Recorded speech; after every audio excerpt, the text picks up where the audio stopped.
Hey, are you still at home? Or have you already left for work? Oh, hey, Ron. Yeah, I'm actually already out of the house.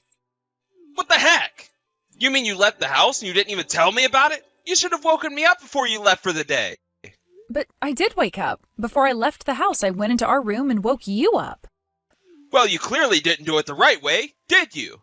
Otherwise, I wouldn't have slept in. I called your name and I saw you open your eyes. I don't know what else you expected from me.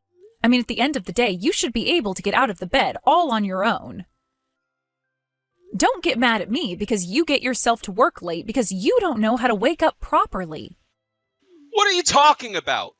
Are you really going to pretend like this is all my fault? You can't just blame me for this when you had a part in it.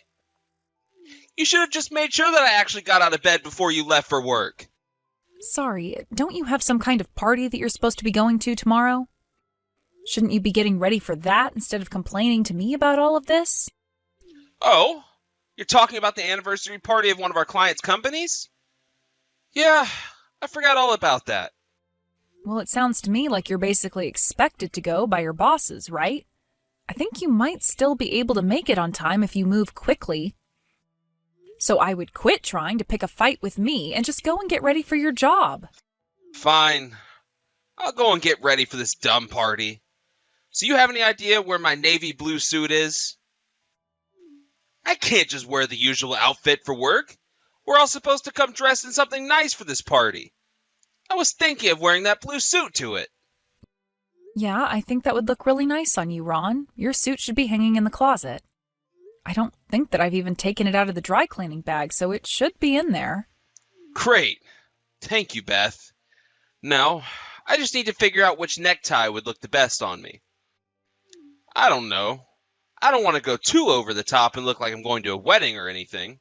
By the way, do you have any suggestions for what kind of undershirt I should wear? Ron, I am really, really sorry, but I have work that I need to be concentrating on right now. But if I can't figure this out, then I'm definitely going to be late for the party. I only have half an hour before I really need to be out of the house. Well, maybe you should have thought about what you wanted to wear for this the night before. Then you could have asked me to check then, and we wouldn't be having to do all of this right now. No, you should have been there laying out my outfits before I went to bed. You knew that I had this party going on today, didn't you?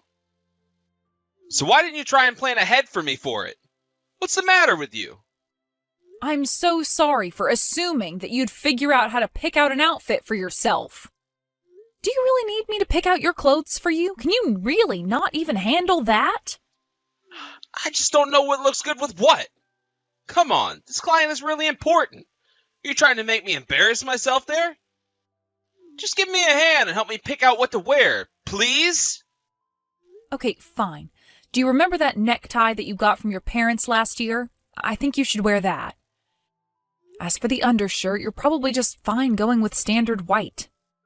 Like you said, this is, at the end of the day, a business function, so you don't want to overdo it on your outfit. I see. Yeah, that all sounds good. What about my hair? Should I do anything with it? I think you can just style your hair how you always do. Is there anything else? Can I please get back to doing my work now? Okay, so we got clothes and hair. But what about my shoes? Which pair of shoes should I wear to complete the outfit? Literally just the same shoes that you always go to work in. Those look nice. You know, I don't think that you're actually putting all that much thought into this. I am serious about this, so can you please at least pretend to be? I am being serious about this. I know what the closet looks like, and I'm telling you what to wear. You told me you wanted to go with your blue suit, so I'm thinking of what would go good with that, okay? Okay, geez, fine. It just feels like you're not taking this as seriously as I am. Anyways, are you going to be coming home late because of this party of yours? No, I think that I'll just go straight home once it's done. I'll ask my boss as it starts to wrap up if I can just leave. Got it. Well, in that case, it sounds like you might get home before I do. So when you do get home, please make sure that you hang your suit and pants back up so that they don't wrinkle. Ron, the house is a complete mess. Did you do this? What happened here? Oh, yeah. Sorry about that. I was really busy looking for my wallet. I was just about to go out and do some shopping, and then I couldn't find it anywhere. So you made this much of a mess in the house just looking for your wallet? It looks like a burglar ransacked our home. Can you please clean all of this up when you get back? What? Why should I have to clean it all up? How about you clean it up? Ron, why would I clean up this mess when you were the one who made it? Well, I mean, you're always cleaning up after me, aren't you? You're right, I usually do for some reason, but I'm going to be busy getting dinner ready. So can you please just clean up after yourself? I'm not your mother, you know. Oh, come on. The mess isn't that bad. You don't have to be acting like this just over a little disorder. It's about more than just this mess. You are always asking me to do everything for you. I have work that I need to do, and I can't keep getting distracted having to do every little thing for you. So what?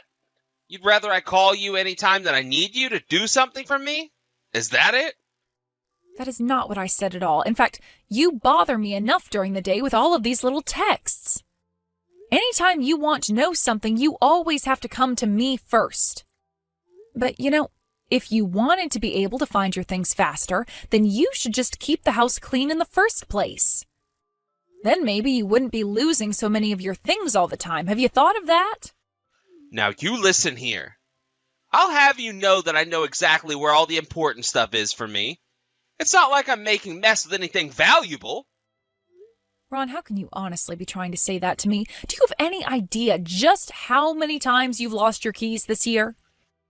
Okay, well, I don't get the big deal about losing something like a house key. You can always just make a new one. I don't really think that's such a big deal. Except you realize that it costs money to make a new key, right? Not only that, but now there might be multiple copies of our house key out in the world. Doesn't that make you nervous at all? Doesn't that make you want to be better about keeping your stuff in order? I really don't think that it's nearly as bad as you're trying to make it sound. I know where my things are, and just because you can't see the system I have doesn't mean that there isn't one. So anyways, could you please just clean up around the house? I'm almost back home anyways. What is it? What do you want? Just how many times are you going to call me like this? You should know that I am in the middle of work. Why are you doing this? Well, you wouldn't happen to know where my silver USB went, would you? No, I wouldn't know where it is because I haven't seen it at all recently. I'm so sure that I left it in my bag that I always bring with me to work. Can you please just try and remember where it was that you last saw it? I really have looked up and down and everywhere for it, and I have no idea where it's gone. I already told you that I have no idea where your USB would have gone. But why? You should know more about where things are in this house than I do. Please, can't you just think about where you last even might have seen it? Do you really need to be bothering me about this right now? Can this not wait until later? No, it can't wait at all. This is really, really important, and I need it right now. There's really important information about the company on the thing, and if I lost it, well, I was the one entrusted with it, and I just can't be the one to lose it. So you really ended up losing something that important then, huh? Well, can you remember at all where you last had it? I know that a couple of days ago, I took it from work and I had it inside my backpack. But after that, I can't remember taking it out or even touching it. So that makes me think that it has to be somewhere in my bag, but I've looked through it all and I just can't find it. Well, then are you absolutely sure that that's where you put it? Did you actually look through every little pocket in your backpack? I've looked in every pocket. I've taken everything out. I've shaken upside down and nothing's come out. What am I going to do? And you're really sure that it would have been in your bag? There's nowhere else that you can think of where it might be? I don't know. Maybe I took it out just once. But I really have no idea at all where I would have put it after that. I see. Well, do you think that you might have moved it or even taken it out of your bag when you made that big mess of the house the other day? Because I saw that your backpack was on the floor then. You think it might have fallen in between one of the couch cushions or something like that? No, I don't think it would have been there. I actually just vacuumed in between the couch cushions and I didn't catch anything. But it has to be in the house somewhere if it's not in my backpack. I've looked everywhere for it, though. I swore that I put it in my backpack, and then I just never ever touched it after that. This doesn't make any sense at all. Well, maybe you need to retrace your steps and see if there isn't a moment where you could have dropped it. But that is why I try to tell you to be more organized with your things. If you were, then I don't think these kinds of things would happen. Look, I didn't come to you looking for a lecture, okay? I really don't have time for this from you. Please just help me look for it once you get back here, okay? This is exactly what I was trying to warn you about, Ron. Look, when I get back from work, I am going to be exhausted. I have been outside of the office all day. Now is not the time to be making excuses for yourself. Maybe if you were better at cleaning up the house, then this wouldn't have happened.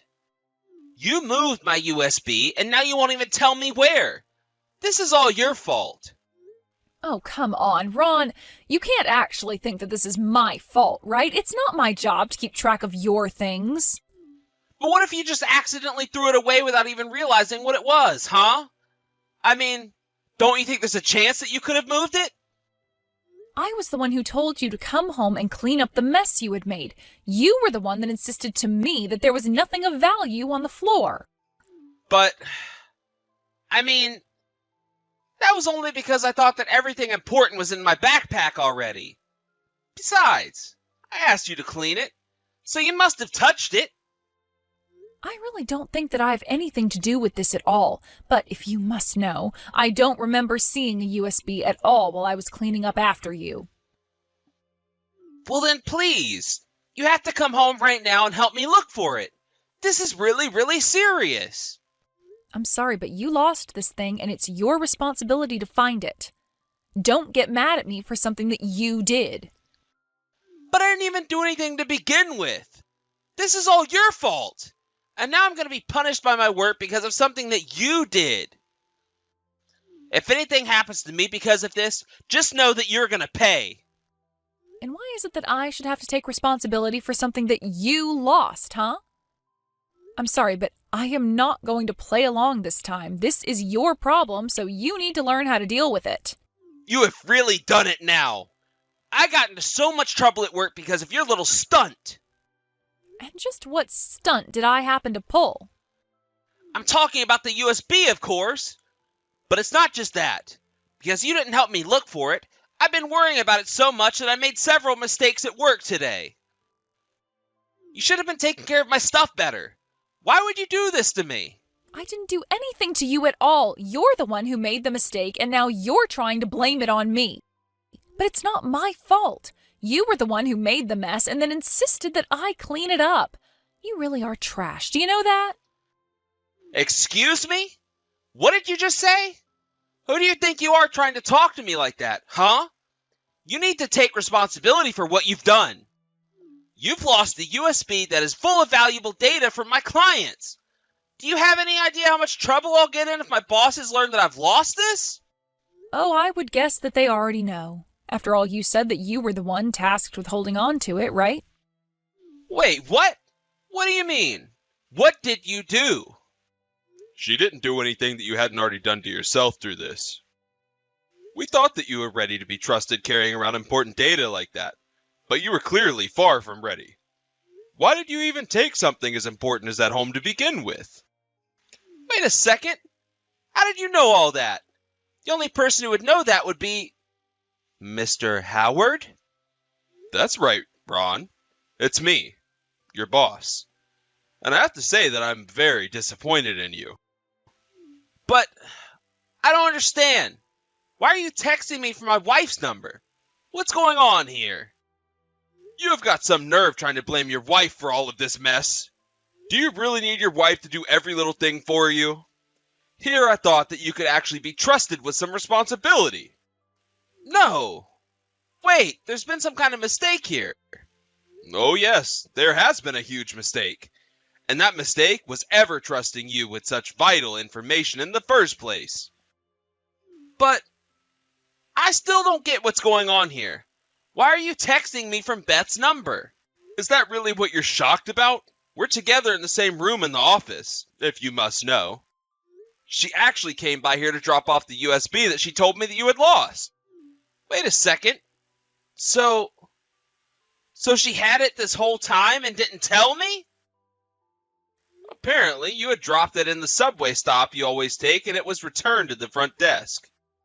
Then your wife, who was clever enough to retrace your steps for you, went to the lost and found and was able to retrieve it. And yet all you did was demand that she come home and find it for you when you had lost it? But I was just so sure that I'd lost it somewhere at home. You weren't even supposed to be taking that thing home with you in the first place. You were supposed to return it by the end of the day. And because you didn't, not only did we know that it had been checked out to you, but that means that if anything happened to it, you were always going to be the one on the hook.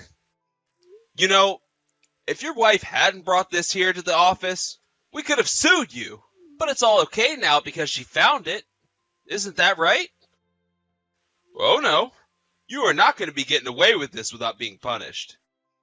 And nobody is going to cover for you regarding this, especially after the way you've treated your poor wife.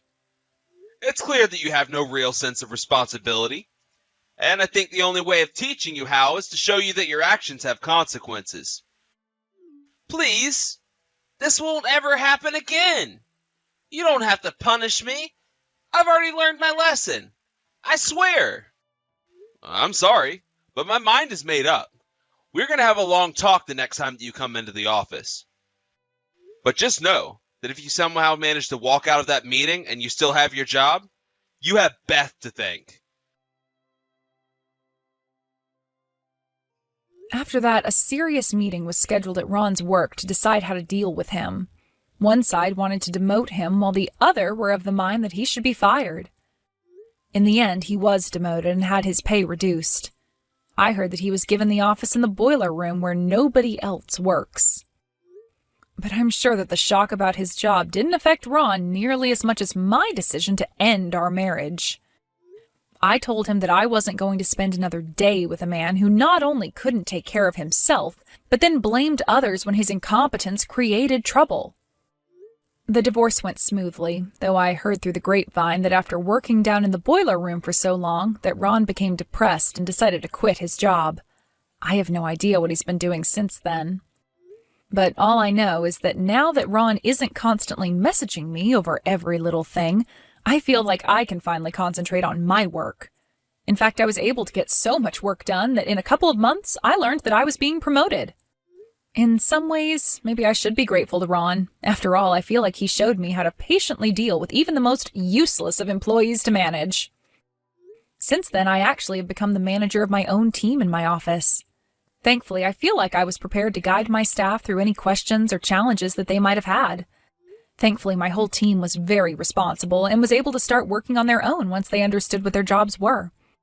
Of course, I was more than happy to help if concerns came up, but it was nice to finally be able to delegate and not have to babysit.